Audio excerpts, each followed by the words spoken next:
Good morning, good afternoon, or good evening to everyone in our virtual audience, wherever you are around the world. Good afternoon to everyone here with us in Washington, D.C. I'm Doug Silliman, the president of the Arab Gulf States Institute in Washington, and it is my great pleasure to welcome all of you to today's program to discuss economic empowerment of women in Saudi Arabia, a very interesting topic and one we'll delve into much, much more deeply in the next hour. We have some excellent speakers to talk to you today about a quickly changing and very deep topic. We have, first of all, Eman Alhussein, a non-resident fellow here at AGSIW, who was previously a researcher at the King Faisal Center for Research and Islamic Studies in Riyadh. She received a master's degree from the University of Exeter and her bachelor's from the American University of Sharjah in the UAE. Eman, welcome. We're very happy to have you with us. Next, we have Dr. Jennifer Peck, Associate Professor of Economics at Swarthmore College. Her recent work examines the labor markets in Saudi Arabia, focusing on women's labor supply, firm-level labor demand, and the impact of government labor policies on the private sector. She holds a PhD from the Massachusetts Institute of Technology and a bachelor's with highest honors from Swarthmore, and she's gotten to come back to her school to teach. Dr. Peck, thank you for being with us today. The full biographies of our panelists, which are much more extensive and impressive than what I've given you, you can find on our website. The moderator for today's discussion is Mr. Tim Callen, visiting fellow here at AGSIW.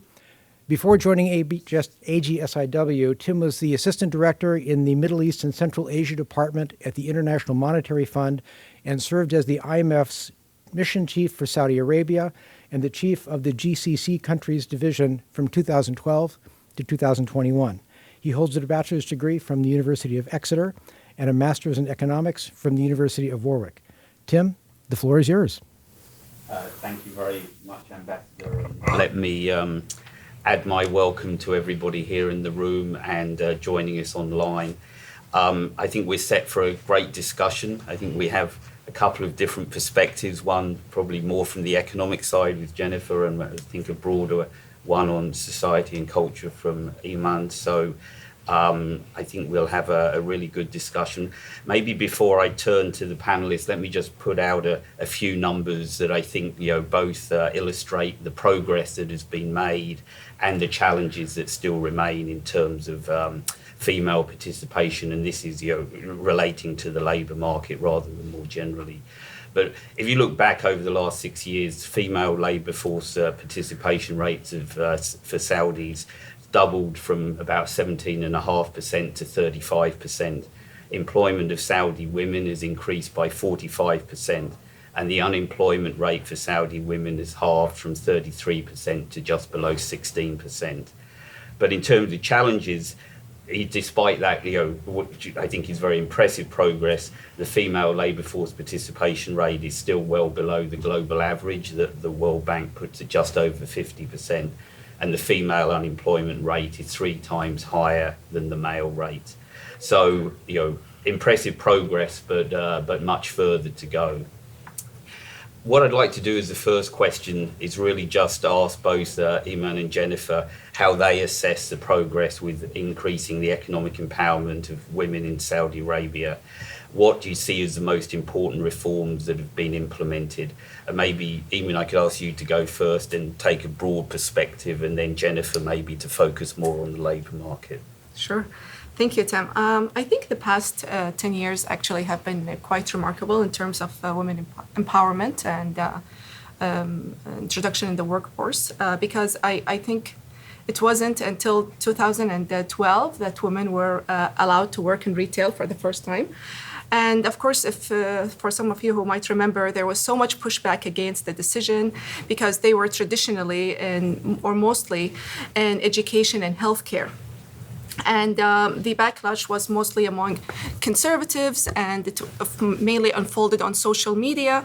But even though the introduction of women in retail was in the beginning slow and small, it was a very important step because it increased the visibility of women, and it also normalized their contribution in other sectors, also in mixed or in gender mixed environments. Of course, and with the Vision 2030, there is even a bigger push to include women in the workforce since 2016. And the many reforms have been introduced, I think, and inclusive labor market policies have been implemented. I think one of the most important reforms was the 2018 anti-harassment law.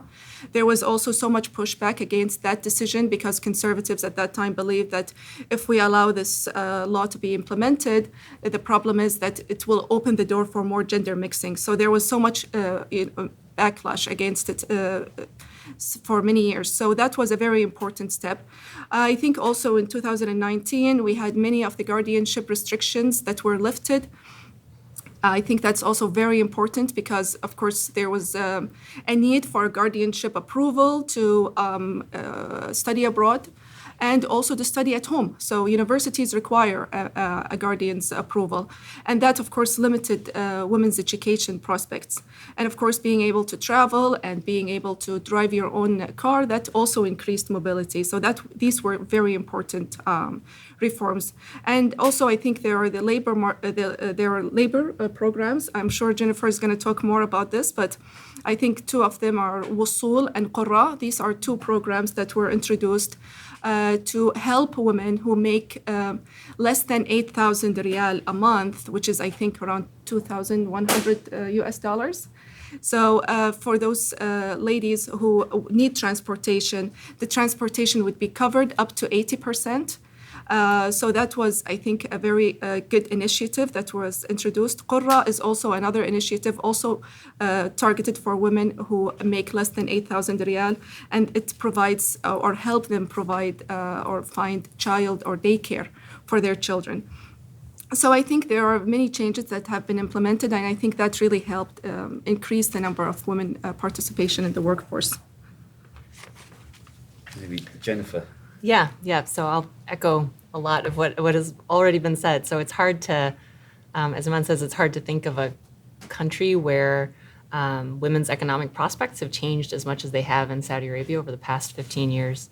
And I think it's kind of against this backdrop of, for decades, Saudi Arabia has been investing in women's education. And so there's kind of been this continuous investment in this population, which suddenly has had the private sector in particular just opened up to it. So it's been kind of a long period of ramp up, and I think the country is starting to really reap the benefits of this long-term investment in women's education. Progress on that front has been amplified by a lot of recent reforms. So one that I study a lot is nitakat, so the Saudi nationalization quotas for private sector firms. So these were not gender specific, but somewhat surprisingly opened up a lot of firms to hiring women for the first time. So it really had this, I think, unexpected, certainly to me, but I think to a lot of people, unexpected effect of opening up the private sector to women in a way that it hadn't been before.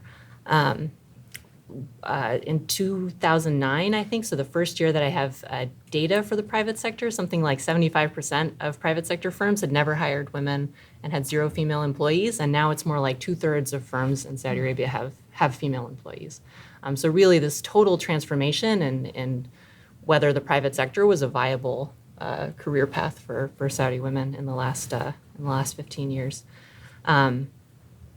There's also been, so as Eman says, the retail sector decree opened up, obviously opened up these retail jobs and had this effect of kind of opening up to a segment of Saudi women that hadn't been very involved in the private sector before. So this was mostly women with high school level degrees who would tend to not be involved economically, especially in the private sector. So it sort of opened up this entire new industry, and we see the total transformation. So of all the demographic groups in Saudi Arabia, women with high school level diplomas have seen the largest gains in employment over the period. Hafiz is another non-gender specific program, an employment assistance program, but which had the effect of bringing women who had never searched for jobs before, had never been plugged into the labor market, into a system where they're now being encouraged to look at job postings and to complete trainings online. And so that was another kind of non-gendered policy that had a kind of knock-on effect of increasing women's participation.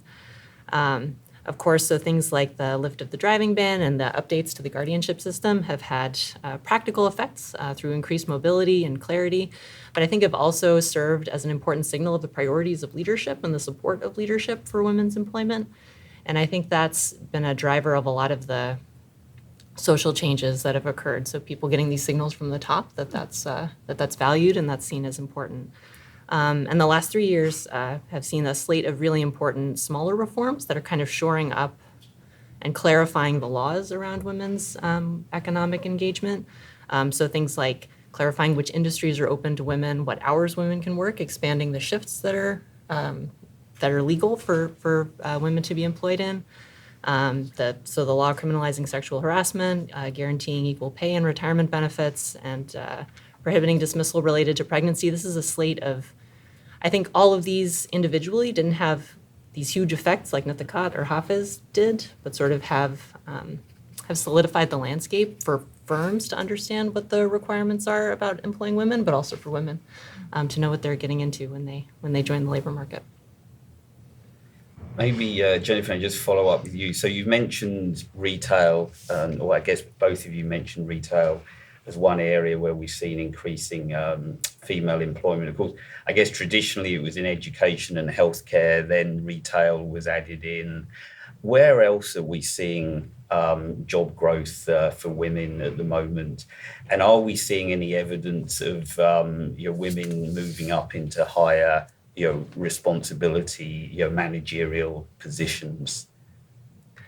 Sure. So we definitely, I think in the pre-Nitakat period, which since I study Nitakat, that's how I divide everything in my own mind. In the pre-Nitakat period, we see lots of highly educated Saudi women working in education, working in healthcare, with a focus on the public sector. These are really appealing jobs for a lot of reasons: the hours, the vacation time, the working environment, the kind of childcare options that are associated with those jobs are all really appealing. And so these have historically been industries where Saudi women have had great success in employment. But part of what's been so exciting since Nitakat has been seeing the economy open up to this whole new segment of women, so women with high school diplomas, in part driven by the retail decree, and opening up career paths for women with different levels of education. So highly educated women kind of always had some of these career paths open to them, but now there's a kind of a much broader spectrum of opportunities. And so we see among this group of high school educated women who've seen the largest increase in their employment since 2011. If you look at the occupations that they're doing, there's been a shift from kind of minimum wage, relatively like low specialization occupations into things like factory worker, hospital worker, security and military worker. A lot of these types of jobs have more training associated with them and a lot more specialization, and they seem to have more of a, it's more of a career. It's like kind of there's more of a way forward in terms of the career rather than just working because you need to, collect a paycheck, a minimum wage paycheck. There's more of a trajectory that folks seem to be on, which I think is really exciting and really interesting. And also, we also see this growth, and I know Eman can talk more about this, of women in managerial positions. So you do see that in the data, and also that seems to be associated with really strong growth at those firms. So firms that hire women into management positions seem to then be able to grow their female workforce even more quickly in the subsequent periods. So maybe you could comment also then on the rise in managerial responsibility, and then maybe let me also throw in, we're talking, I guess, a lot about working, but what about entrepreneurship as well? Are we seeing women starting more businesses, owning more businesses? Yeah, I think it's, as Jennifer said, there is also a rise in women in managerial positions because I think also the employers have sensed that, policymakers really want to incorporate more women. So there is always, an attempt by employers to hire more women. And that's why you see them now in different levels. But in entrepreneurship, if we're talking about entrepreneurship, there has been a real increase of women starting their own businesses in Saudi. And I think according to Munshaat, which is the Kingdom's Small and Medium-Sized Enterprises Authority, the number rose from, I believe, 21% in 2016 to 45% in 2022, I believe. So that's almost more than doubled. So, and that makes sense. Even among family members, I see people who are working in the medical field going into the entrepreneurship because there is so much you can do there. And of course, according to Vision 2030, they're trying so much to facilitate for increasing or promoting the increase of SMEs in general, obviously for the diversification efforts. And I also see women taking advantage of opening up. So before, I feel like most of the entrepreneurship or the small businesses focused on the food and beverage sector, but now you see them expanding even in consultancy, in tech. You see them also in hospitality. You see them also in tourism. So there is more and more, there are more women taking advantage of all these new sectors that are being promoted by the vision. So Jennifer, you mentioned briefly Need to Cut, and I know a lot of your research is focused on this. And Need to Cut is basically, and Jennifer can probably explain this better than I can, but it's basically the quota system where companies, depending on many different characteristics, have a minimum number of Saudis that they need to employ. And I think your research, Jennifer, has looked into the sort of the costs of integrating women into what have traditionally been male-dominated workplaces, and the role that Need to Cut played in sort of breaking down or overcoming some of these costs. Could you maybe elaborate a bit more on what your research findings were in this area? Sure, yeah. So I've mentioned, before Need to Cut, most Saudi private sector firms didn't employ women. And that women tended to congregate in the public sector, and so private sector firms had very little experience employing women at all. So that was kind of the baseline that we were in before Need to Cut. The firms that did employ women tended to have completely separate women's sections and completely separate reporting structures, so it was a very siloed type of structure that didn't work for all firms, and so it was very unusual to find firms like this, and when you did, it wasn't necessarily a model that would work kind of broadly across the rest of the economy. And while the Need to Cut quotas were gender neutral, the quotas pushed a lot of firms to consider hiring women for the first time. They're looking for Saudis to increase their Saudi share of their workforce, and they look out there, and the people who are well-educated, the people who are hard workers, the people who are looking for jobs, who are unemployed, are women. And so a lot of firms saw this as an opportunity to begin tapping this portion of the labor market that they had no experience with previously. So interestingly, accommodating these new workers into their firms required them to make a lot of changes to their to all kinds of things. So to things like their physical workspace, their recruiting strategies, so trying to access professional women when they hadn't in the past. HR policies needed to be updated to accommodate female workers. Organizational structures had to be changed, and corporate culture needed to adjust. When we've talked to firms about this, they've said that these adjustments were really important, and that a majority of firms did do things like adjusting the details of their work requirements, allowing more telecommuting, changing the kind of bundles of tasks organized into different jobs, and that all of these investments were aimed at trying to kind of make the workspace more comfortable, more accommodating for Saudi women, to allow firms to have this kind of integrated workforce. What's really fascinating to me that's come out of my research is that a lot of these costs seem to be one-time costs. So they're these one-time investment costs. And that has this interesting feature, which is that once firms make these investments, they're sort of permanently now the kind of company that can hire women. So they sort of get their act together, they make these investments, and now they've opened up a whole new segment of the workforce. And we see that now that they're permanently able to hire women, they actually do. So once they have this moment where they hire their first female employee, then in subsequent months, they're kind of hiring more and more women every month and every quarter. And so it's not just that lots of companies are hiring one female employee, they're hiring many. And this was a really important, this integration process was a really important driver of the increase in women's employment post-Nitikat. Actually, 2/3 of the increase in women's employment happened at firms that had never hired a woman in the past. So we think that this is a really important effect of Nitikat. Of course, Nitikat increased Saudi employment in the private sector, but the fact that it also pushed firms to make this transition into having the capacity to employ women seems to be really important for increasing women's economic opportunity in the kingdom. Thank you. Eman, so you've written that it's not just economics that's driving the reforms in terms of empowering women in Saudi, but also a desire to be seen as reforming overseas from I guess a geopolitical perspective. Could you maybe say a little bit more on your thoughts on the drivers of these reforms? Sure. I think it's definitely both, I would say. At the end of the day, hiring women, especially in a place like Saudi Arabia, would definitely reflect positively. And I think this is why we see the Ministry of Foreign Affairs in Saudi, which began hiring women as early as 2008. And even after the vision, we see them hiring more and more women, and there are more women representing, or Saudi women representing the kingdom in diplomatic missions abroad. We have 6 or 5 female ambassadors, I believe, since 2019. So these are all, very important for the country's image.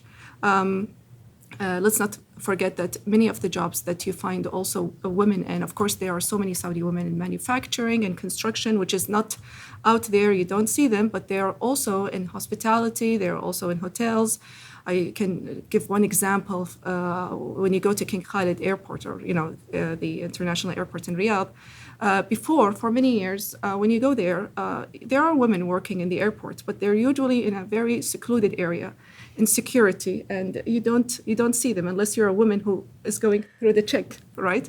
So, but now when you go to the airport, you see women who are, stamping the passports. They are the ones who are printing out the boarding passes. So it's very important to have them out there. And of course, it's on the other hand, I think they're also very important for the economy, because with the exodus of foreign workers after the pandemic, and even before, because there were so many different waves where foreign workers were leaving the kingdom. They were trying to, refocus or get certain types of expats in the kingdom. So the women were always there to fill these jobs. So they were in manufacturing, as I said, they were in construction and other sectors that would never hire women, as Jennifer said. So I would say a bit of both. Okay, good. So I guess we've spoken a lot about the reforms so far, but you said, participation rates by, standards of, Saudi's income and development level are still low, certainly low in a global context. And I wanted to turn to sort of, looking forward a bit on this. And I'd like to bring in actually Sidra Rahman, who's from the International Monetary Fund, from the Saudi Arabia team, who's been doing some work in terms of looking at the economic determinants of participation rates, and also looking at the potential gains from increasing female participation further. So maybe, Sidra, you can say a bit about your work and set the stage for maybe then we'll go into a more detailed discussion about the about what more needs to be done. Mm-hmm. Well, thanks very much for the invitation. Thank you. Very nice to hear you speak, and I really like your scarf also. Some people wonder why we're studying gender at the IMF, but as you may be aware, and Tim will be aware of this being an IMF ex-colleague, that we have a gender mainstreaming strategy, and gender and increasing the women's labor force participation rates is macro-critical. It has been shown to increase growth, macroeconomic stability, and diversification, and so on. So recognizing that, we've done a deep dive on gender in our Article 4. Unfortunately, we couldn't publish some of the papers, but we're working on a working paper that we will be publishing along with the other GCC countries in the medium term, and we'll be happy to share the draft with you guys, of course. And in that, relating to what both of you were saying, there have been transformative measures that have been undertaken both in the labor market, so active labor market policies, like you were talking about, Qura program, Tamhir, and then you have the Fasul program as well. And then, of course, there are legal barriers which were removed. Those were the most transformative and crucial ones. And, there's always a distinction between de facto and de jure, but we do really see that these reforms have been implemented and they are taking in effect, because sometimes you don't see that pickup in labor force participation rates immediately. And there's research on this which says that, labor force participation rates for women will pick up in 10 years or so, but we've seen that happen very quickly in Saudi Arabia. And, going back to macroeconomic criticality, what we've looked at is that, indeed, and this refers to what Tim was saying earlier, that while there has been tremendous progress for, doubling of labor force participation rates for females between 2017 to now, exceeding their own Vision 2030 targets to over 35%, it still is half of what, women, what males is, and it's about, and it lags all the other GCC countries as well. So Qatar has the highest at about 57 or so.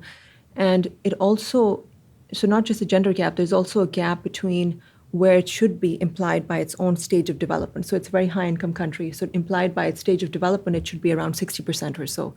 And so what we did was develop a very basic production function approach, where we say, if we were to increase the human capital of women, specifically women, without even changing the quality or the education, and maybe taking it up to either the males or at least up to what level is implied by their own level of development and income, you could have increases of about 8 to 10% in the medium term. Medium term for us is always 5 years ahead or so. So those were some of the gains that we've seen in terms of growth. Maybe I'll stop there. So we just get you to clarify, 8 to 10% in terms of the level of GDP. Yes, that's right. So about 1 3/4 to 2% on per growth year. Yeah, each that's year. right. That's right, exactly. So just maybe also to sort of kick off this part of the discussion, there's a question online that says, what is your projection for growth in the female participation rate from 2023 onwards? But maybe more relevantly, many say we have already reached the peak. So where do we go from here? And I guess if you look at the last year's data, it does look like the participation rate has flattened off after. And this I think is a question for everybody on the panel.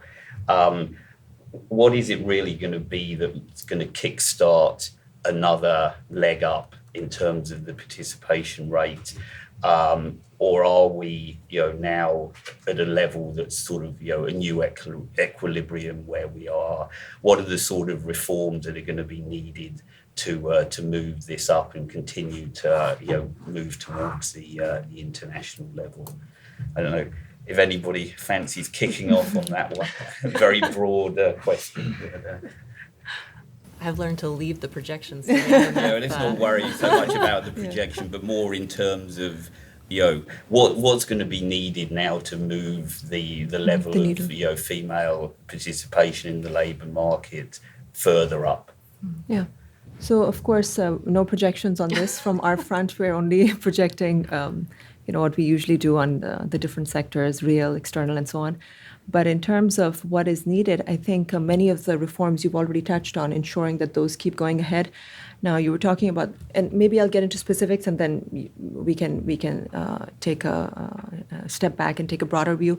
But for instance, in terms of the Qura program, right, it enables working women with children to have access to daycare. But when we met with the authorities, they also mentioned that there are limitations in the number of daycare, right, that they have. So there can be some constraints that you'll face in implementing and rolling out these particular reforms and ensuring their success also. And then, you were talking about Nitakat, and that's a great initiative, of course. But then there can be issues in terms of the supply of women, right? And there's a limited supply, and how do you ensure that there's a pipeline that keeps feeding that, right? And at the same time, you also don't want to bid up wages too much, right? Because that has implications, of course, for the firms that are hiring, and then, of course, for the broader economy. As well. Inflation is low and stable, so it's not a concern, but just, there can be these hurdles as you roll out these particular initiatives. And then another interesting aspect that we learned from the authorities was on retention of women, right? So they do enter the labor force, but how long are they staying? So they conducted some surveys, And this is something we still have to hear back from them on, but it was basically to understand how can women then stay on longer in the labor force once they do enter it, right? And I think this goes back to what you were saying, right, which was that in the private sector, 75% of the firms had not even hired women before, but then they take that fixed cost investment too, then change the landscape, so to say, right, and the working environment to encourage women to not just enter the labor force, but then also retain them. Not sure if that answers the question, but at least kicks off the discussion. So I'll leave it to you guys to take it forward. Jennifer or Eman? Yeah, I think so. I think it's a great point that kind of because these changes have happened so rapidly, there hasn't, I mean, it's been 15 years, but that's actually not that much time for these kinds of changes in the labor market. And as you say, there's a lot of things and a lot of support that has to be in place to have a career as a woman and as a mom. And that's those types of things and those sorts of organic changes in the ecosystem don't just happen overnight. So the kind of growth of the childcare industry is one that's high priority in Saudi Arabia, and I've followed the Qurra program for years, and it's always been that's the limiting factor, right? Women want to work and the government wants to support them and to help them find childcare, but the high quality childcare that people want for their young children is very scarce. And that's a growing industry, but it's one that you can't grow overnight. You want to be focused on quality. It's the most important thing is safety and quality, and that's something that's it's slower to evolve. And that's, I think, when you look at all of these reforms and all of it's like the space has been made for this to happen, but now it I think is going to need some time to grow up around the demand that already exists. I agree that what Sidra said about the implementation. It's always been an issue. You have reforms, you have changes, but implementation maybe takes time to kick in. And I think one of the issues on a social level is that many working women don't know about these changes happening. So there should be greater awareness to let them know about these programs that the government is providing. So there is this lack of knowledge, between the population and all these reforms taking place. And of course, finding the right skills. I think the skills would always be an issue because sometimes women are hired in jobs that require different kind of skills, but because they want to increase the number of female participation, then they get in maybe the wrong role. And a last issue that I also realized or heard in discussions is that finding the balance between having a family and having a career. Because this is for many women, they're finding it really hard to have that balance. So I think this is one of the issues or the barriers that are limiting wider participation of women. And if you look now in terms of preferences for either working in the public sector or the private sector, I guess historically, again, Saudis have generally preferred the public sector. But has this for women changed? Do they now prefer private sector, or is it still public sector that's the priority? I think actually there are more and more women who are, even men, interested in taking employment in the private sector. So I don't think if it's an issue anymore. Maybe it was many years ago, but I don't see it as an issue anymore, actually. And I wanted to come back on this issue of, so pre-Nitakat, 75% of companies had never employed women, if I remember the statistic. Do we have any updated data on how many companies currently do not employ women? So I guess, and then maybe the point of the question being, is it you've got to get remaining companies to start employing women, or is it more growing women now in across the board in companies because virtually everybody has employment of women? Does anybody know? So the last I checked, it was about a third still don't employ women. Okay. But yeah, I haven't dug into those companies actually. That would be really interesting to see what are they what are they doing, right? There's some kind of, the way that we framed it in our studies was to think about there's some kind of latent number of women that companies would like to employ if they could. And so it'd be interesting to look at that, at these companies that still haven't. Is that just because that number is low? Or is it because they sort of haven't gotten that push yet? Interesting. There can also be, I suppose there are also sectoral considerations, right? So I guess you have that set of firms, which is nice to know that you have access to such good data. And you could see what sectors they're more inclined to participate in, or, what sectors a firm don't particularly hire women, maybe because the skills are not available, which goes back to Eman's point. I'm going to a question in the room. Marie first. Yes. Thank you so much for the presentation. So I guess Jennifer mentioned low-skilled Saudi women entering the labor market. And so I'm wondering, how does low-skilled Saudi women entering the labor force impact low-skilled female labor migrants? Are they competing for the same jobs? The hotel sector, for example, comes to mind. Is it the case that there is a displacement of labor migrants or female labor migrants in favor of low-skilled Saudi women? So in the data that I've seen, the share, or just the real numbers of female expatriate workers were so small that we didn't track it very closely. My sense, and I can also defer this to my co-panelists, is my sense is that they're doing different types of work. That there's a lot of the women who come in from overseas to work in Saudi Arabia are doing more domestic work, and actually I think that work tends to be a complement for Saudi women's work. So having women come in and work as nannies, as household workers, really facilitates Saudi women entering the workforce rather than being kind of a substitute, from what I've seen. Kristen. Thank you to all of you. A really fascinating discussion. I wanted first just to underline something that's sort of been implied but is worth really highlighting, which is that Saudi is such a unique environment because really what was happening is that this women employment in the workforce was really artificially maintained as extremely low, right?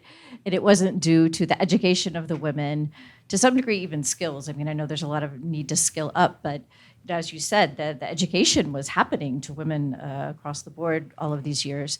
It was just that the Saudi social and political situation was such that they had really strict gender segregation and a lot of not opportunity in the workforce. So I think we see this amazing progress, which I think is really one of the highlights of Vision 2030, that we see these women coming into the workforce, but it's definitely because it was so artificially kept low before that it's kind of easy to get this early jump.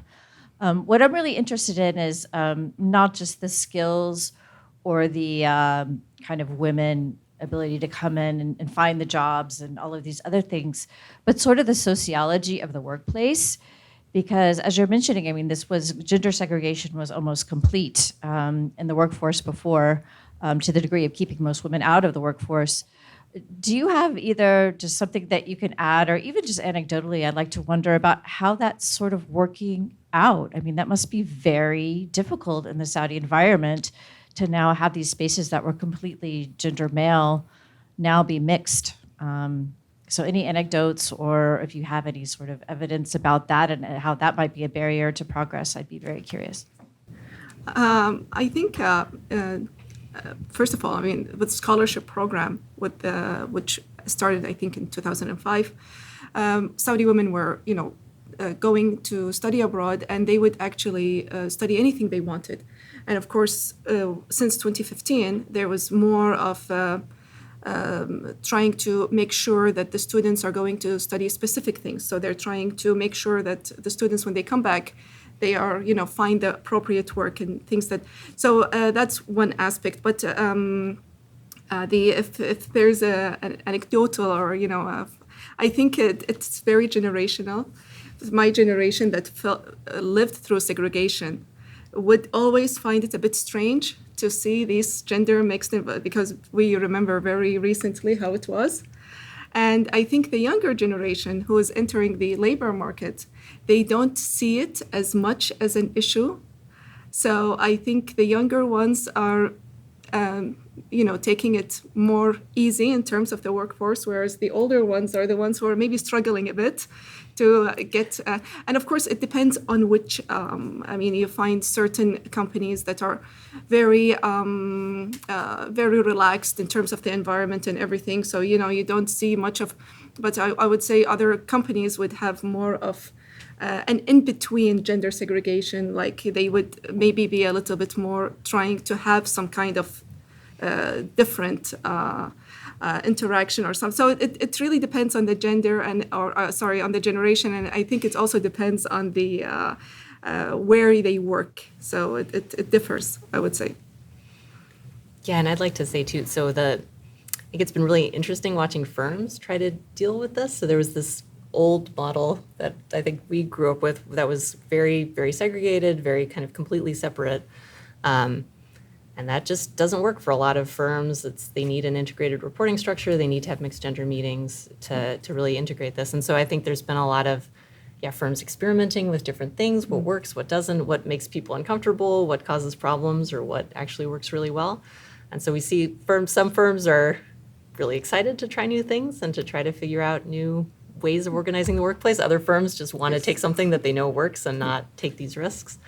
So it's been interesting watching firms try to kind of struggle through some of these issues. I remember when I first started working on this stuff, I won't say how long ago, going to Saudi and visiting a firm, and they did have mixed gender meetings, but they had them in completely closed meeting rooms, so no windows. And the idea was, we don't want to broadcast that these meetings are happening. It needs to be totally private. And then I, left for 6 months. I came back, and they had totally redone the workplace, and all of the meeting rooms were glass. You could see from the outside of the building into these meeting rooms and stuff. And they were like, no, it doesn't work to have it be totally enclosed. It needs to be a public space. So we're having a meeting, but it's something where everybody can see what's going on and know that everything is fine. So it was this I thought that was fascinating because it was such a dramatic kind of physical change, but reflecting just trying to try different things and trying to figure out what works and what doesn't. Okay, let's go to Robert. While the mic is arriving, actually, I wanted to mention what you said earlier, which I thought was interesting on retail, and that made women more visible. And it's important to have these changes be visible, right? So to normalize their participation and so on. And just to mention something, because we're reflecting on these stories from the past, because even when they started allowing women to work as in cashiers, some grocery stores actually, I remember, had partitions for them to be not visible. So that was just an initiative some grocery stores decided to take to make it less drastic, the change. And then they just disappeared. Yeah. If I could pick up maybe on the other side of the skills spectrum, we talked a bit about lower skilled workers, but if we think about higher skilled expatriates over the coming years coming into the kingdom, we hear a lot from Saudi authorities about making cities cosmopolitan cities, big urban hubs, more cosmopolitan. Big initiatives like NEOM and newer initiatives also, it would appear that the priority or the target priority for residents there are going to be, in large part, expatriates and not just a single consultant who's moving over from another nearby country, but families that are going to reside for over a longer term. I wonder how those types of trends and those kind of economic policies that are geared toward attracting higher skilled, educated, wealthier expatriates, many of whom we would imagine would be women as well, would impact would impact some of the trends that we're talking about on Saudi employment and Saudi female workers and job seekers. Who wants to handle that question? I can try. I think when this is actually a very, very important question, because for a long time, or after the vision, Saudis believed that the idea is to lower the number of expatriates, but then it's not going to be the case anymore.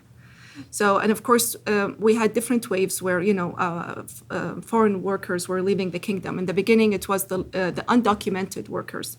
And then it was more the low-wage workers. And then, of course, Saudi women came in to replace these jobs. And now, of course, there are more foreign or expats coming in with higher skills. So this is something we didn't really think that actually might happen or become part of the vision. And I think one of the, basically what they're planning to do is that to have them train Saudis so they can facilitate for this transition. Maybe that's one way. But I think this is going to be something interesting to see how it will play out in the future in terms of, balancing the new expatriates with higher skills and Saudis who are trying to, get the right skills, and who's going to be hired at the end of the, Yeah, I think the sort of original thinking behind Nitakat, for example, was that Saudis and expatriates were substitutes for one another, and you could just sort of take out these expatriates and fill those positions with Saudis. And so you see this in the expat levy, made it hugely costly for firms to have expatriate workers. But yeah, it does seem to indicate the shift towards thinking of them more as complements. So you can have you can bring in a high-skilled expatriate who then has creates employment for a bunch of Saudis who are working to support their work or in the same space, and also training people. So it's an interesting, I think it reflects kind of a more nuanced shift in how they view how these segments of the workforce work together. Not directly related, sorry. Yeah, no, please. No, not directly related to your question, but something that you mentioned on Saudization, which is a concern or a question that we had for authorities, right? That you're tilting towards wanting to hire more locally, but then you may not have the right skill set, right? So it's going to happen maybe over a period of time once you have this pipeline of the right skills, and as your economy is growing, depending on what sectors are growing, right, on this on the demand side. But what we did see was that in the overall composition of the labor force, that is tilting. But then you have the size of the pie also increasing, right? So you may be able to have more Saudis in the labor force, but of course you'll still have more expats also because you have the size of the pie that's increasing in the economy as well. So in nominal terms, you'll still see more expats. Okay, maybe we'll go to Doug. Thank you very much. A fascinating discussion. The rise of women's employment in Saudi Arabia has gone so quickly. I want to ask some questions about sustainability of these trends. So obviously we can't expect the kind of increases that we've seen in the past decade to continue in the next decade. Are there still legal restrictions, social restrictions, economic restrictions that may tend to cap women's participation in certain parts of the economy? And is there how does the Saudi government address this now going forward? Obviously, Vision 2030 has as one of its core goals to expand women's employment. How do you see the Saudi government addressing the difficulties, the obstacles toward more women in the workforce? Can I just add an online question to the ambassador's question, actually asking whether there are sectors where women are not allowed to work still in the Saudi economy? I think when it comes to just to answer Doug's question, there are always new changes being introduced all the time, and even the legal reforms. And I'm actually working with a colleague on looking at the legal reforms in Saudi, which is quite fascinating. There are, some of them have been released, some of them are still in the making, but all of these are, addressing sometimes, issues related to work and so on, or the larger inclusion of women. But I think, as I mentioned before, the skills issue, it would be maybe one of the things that might be problematic. And I was actually listening to something, to a podcast. They were talking to one of the female one Saudi lady who works in one of the funds, and she was talking about how there's so much frustration among Saudi men who think that Saudi women are being employed in the wrong jobs just because they want to increase their participation. So they don't have the right skills, and they're just, employing them. So definitely, I think there is the emphasis of including women, but maybe they are, as I mentioned, they're included in the wrong positions, and I think maybe there will be hopefully some new reforms that will address this issue, but so far I don't know if Jennifer has anything about this issue too. Yeah, I wish, so I would love to see more done to kind of solidify and amplify the effects that we're already getting from these big push programs. So I think it would be wonderful to have more support for preschool and kind of really focus on developing like high quality preschool and high quality childcare in the kingdom. I think that would make a huge difference. I think it's very expensive, but it has lots of positive effects. I think early childhood education is so important. So that would be wonderful. So but you hear in other places like about the push for like kindergarten, universal pre-K, and things like that. I think could have a huge impact on society more generally, but also on women's ability to participate when their children are quite young. Also, I think that like we've kind of come back again and again to these growing pains ideas, and I think that more to like amplify those signals would be really valuable. So, firms are experimenting and learning about how to accommodate women and how to get them into the right jobs, and women are trying to figure out how they fit in. I think in a society where this had happened more slowly, there would be more kind of channels for this information to follow. So mentoring, reaching out to people in your social network about how did you get this job? Like, what do you think about working here? And I think that's really difficult in a country where from one generation to the next, the economy is totally unrecognizable, right? So like it's not just that, girls who are graduating from high school can't ask their mothers about their experience. They can't even ask their older sisters because it's been such a rapid change. So I think there's a lot of opportunities to try to amplify those signals, whether encouraging, mentoring outside of families and trying to amplify signals among firms about what works. So I think that could also be a way to try to leverage this change that's already happened and to kind of keep growing, maybe not at the pace that we've seen over the last decade, but to keep that momentum going. I wonder if anybody can comment on, this is maybe following up on Doug's question, but if you look at the World Bank's Women, Business and the Law report, Saudi's clearly made huge strides in terms of the legal underpinnings. But it still ranks relatively low on a global scale and behind the UAE. So are there within the legal area further things that need to be done to improve the environment for women to work? I actually think I always like to compare Saudi to the UAE, but when it comes to women and the workforce, I don't think we can actually do that. Because, of course, we have to keep in mind the different population, the size, the diversity, and, of course, when they started with the change. In the Emirates, they began way ahead of Saudi. And, of course, they included, or there was this inclusion of the role of women as early as the, nation building, or that was included in the national narrative. So that is, at least 2 decades ago when you hear how important women are in the country. That's what the UAE did.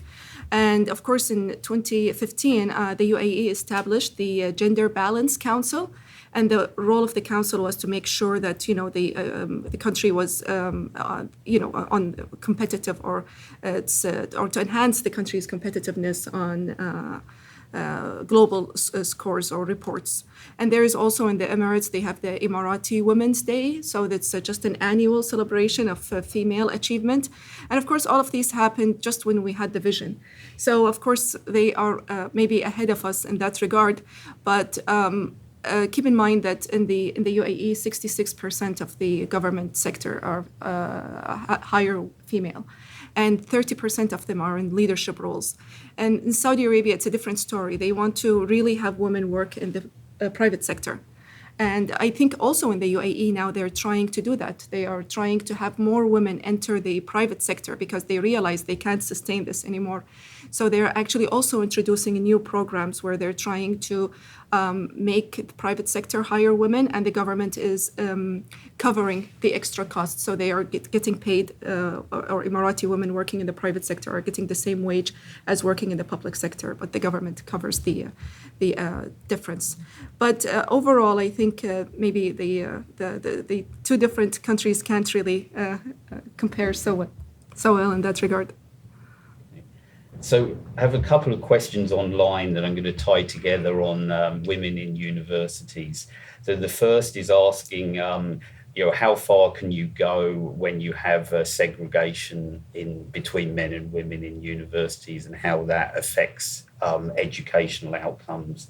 And then secondly, in terms of women studying technical subjects at university, whether you can say anything in terms of whether we're seeing more women studying computer science, medicine, engineering, and how that's developing. I suspect that might be for you, Eman. Yeah, well, it's quite interesting because gender segregation in universities has been going on for a long time, except maybe one university that the King Abdullah, which started a big backlash among conservatives because it allowed gender mixing. But when it comes to studying specialized or new, I would say academic, different specialities, I would say Saudi women have already done that, because so many of them did that between 2005 to 2015 when they were studying abroad. So you see so many of them coming back with an education that is maybe they don't have it in Saudi. And there are so many of them who came back studying different engineering and architecture and all of these different maybe academic disciplines that are not open for females in Saudi Arabia. And I think that's actually quite important because, of course, some of these women are hired in maybe sectors that are not really related to what they did in college. But it also shows that, they can actually go and study these kind of subjects and find employment back home. But that's, I think, where the challenge is, to have them in the right position. So, and of course, as Jennifer mentioned, there are so many women who are educated and have really good higher education. And the universities, I think that it's maybe one of the issues that maybe should be worked on to, open up more different subjects for women and not in these traditional roles that they've taken for many years now. Anybody else want to add on that? Yeah, just a couple of thoughts, and going back to what you were saying also. So just three sort of aspects came to mind. There's a skills mismatch, right? We want to ensure that so the economy is clearly growing, right? They have this diversification agenda. They want to boost the economy. And to the extent that that's growing, you have potential for labor force participation rates to grow, right? For the labor force to grow in tandem with that. But whether women are going to be hired in line with this growth really depends on skills, right? Like you were saying. So the authorities in our discussion with them mentioned that they have this labor demand foresight unit, which sort of tracks what sectors are growing and whether you have the capabilities for those particular sectors.